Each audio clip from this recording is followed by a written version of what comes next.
now to Rupa Huq, who is a Labour Member of Parliament for the London constituency of Ealing Central and Acton. She was born in Britain but is of Bangladeshi descent. Thanks for joining us here on NewsHour.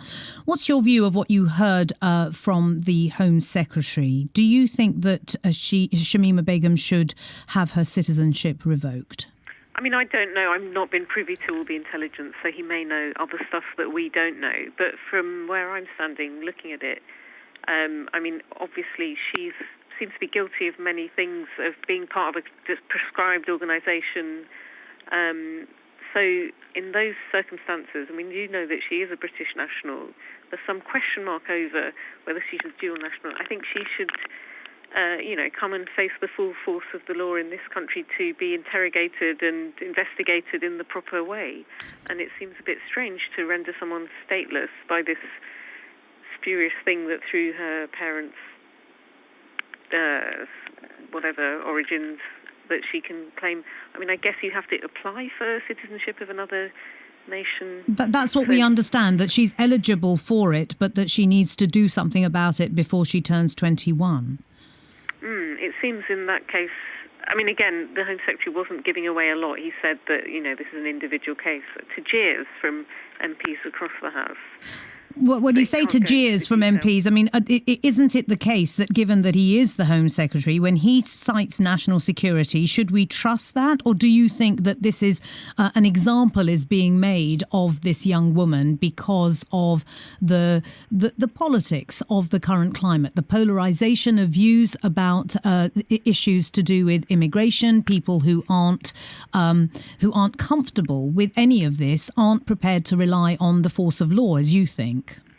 I mean, yeah, I'm a big believer in due process, and Britain is known for a country that follows the rule of law and has high standards in its judicial system, and it does look a bit, I don't know the full what happened behind this, but it does look a bit knee-jerk, and you talk about the politics of it all.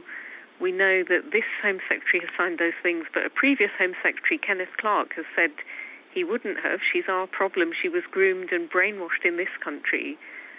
She needs to come back and account for her actions here. Is there also a sense that things can be learned from her coming back? That she can be de-radicalised in some way? People can be very useful afterwards when they come back. They hold a lot of information. She would not be able to come back and face life as usual as a teenager in Bethnal Green.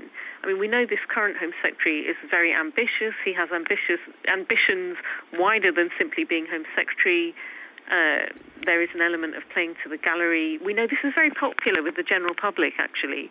Sort of the headlines in the tabloid press, the atrocities, the terrorist atrocities this country has undergone.